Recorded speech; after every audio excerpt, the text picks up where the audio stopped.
Hello everyone, I am Shikhar Singh studying engineering physics at IIT Roorkee. I am going to brief about the 7 segment LED display. So I'll discuss the basics, the code to interface it using 8085 microprocessor, and a quick run through the practical and further experimentation we did in the lab. So moving on. So what is a 7 segment display? A 7 segment display is basically an electronic output device consisting of 7 LEDs as shown in the figure, namely A, B, C, D, E, F and G. So the LEDs are arranged in a way to form numbers and characters. This arrangement is seen in digital watches, calculators or odometers. And also there's an additional 8th LED despite the name 7 segment, which is used to display a decimal point. Now, there are two types of 7 segment displays. One is common cathode and one is common anode.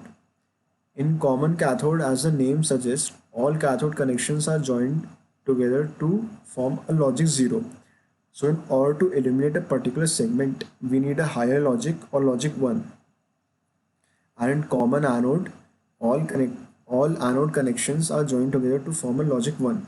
So in order to illuminate a segment, we need a lower logic or logic 0. So this is the common cathode. We have the segments A to G and their corresponding diodes. And this is the anode, this is the cathode. And as you can see, all the cathode connections are given logic 0. And a particular segment is illuminated through a anode which is connected to a pin, which is shown here. So essentially there are 10 pins, and the anode of a particular segment is connected to its corresponding pin, and the cathode is connected to the ground. And as you can see, all the segments have common cathode connections, and similarly the connections are for common anode. You can pause the video and check the connections for the common anode. Now, common anode 7 segment display is used in the practical. So in order to decipher the code, for example 0, we need to glow the LEDs G and DP. So the corresponding bit pattern would be 0 0 0 0 0 0 1 1, and the corresponding hex code would be C0, which would be used as an input in the following code. Now this is a truth table for common anode type. We can obtain the values of A to G segments to display the digits 1 to 9. So for example, we want to display 1, we have to glow the LEDs B and C, and the corresponding bit pattern would be, the corresponding bit pattern would be 1 0 0 1 1 1 1, which is shown here. Moving on, this is the code to display good. Now in order to display good, we first off specify the ports for the output. Then we use two loops. First loop is for blanking or clearing, and the second loop is actually a nested loop with two counters. First counter is the character counter and the second is the bit counter. So the value of bit counter is 8 since there are 8 LEDs, and the value of character counter is 4 since there are 4 characters. So the value of bit counter decreases till 0. Then there's a delay of 0.5 seconds. Now there's a delay so as to make us feel that there is a shift of character.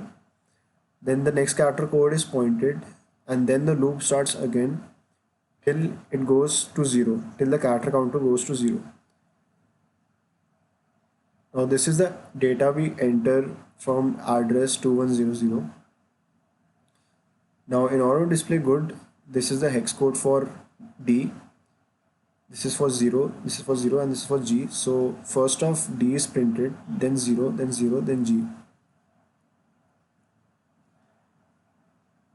This is the practical we did in the lab to display good. So as you can see, good is displayed here, and the driver circuit pin is connected to the RS232 of 8085 trainer kit, and the FRC 26 pin FRC cable is connected to the 26 headed output J1 of the 8085 trainer kit. And this is a video displaying good from left to right after we execute the code.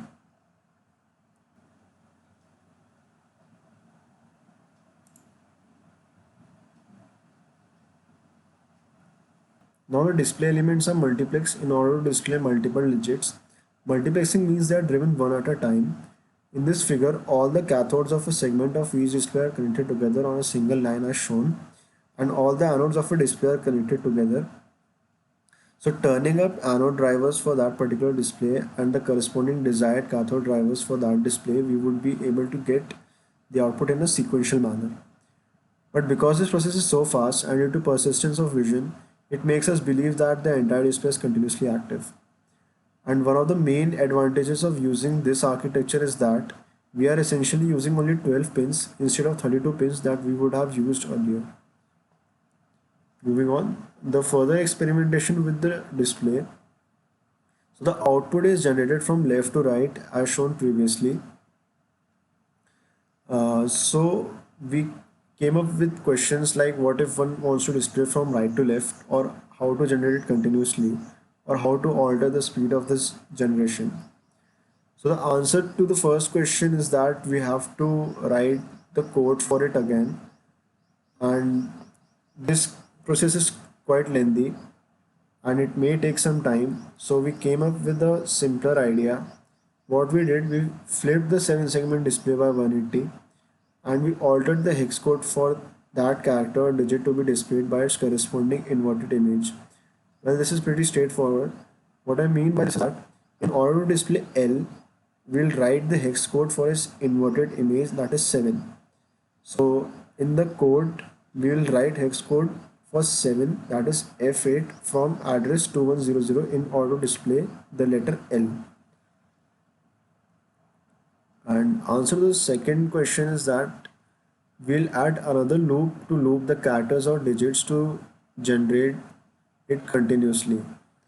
And in order to modify the speed of generation, we'll remove the delay or we'll loop the delay in order to modify the shift of the characters. Now this is the practical to display follow IITR from right to left. So I'll play the video.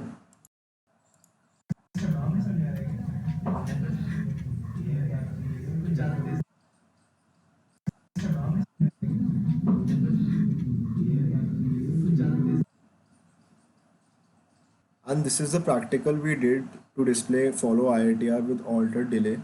So I'll play this video.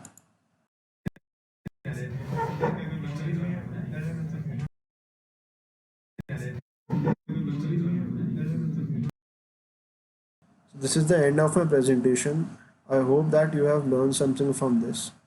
Thank you.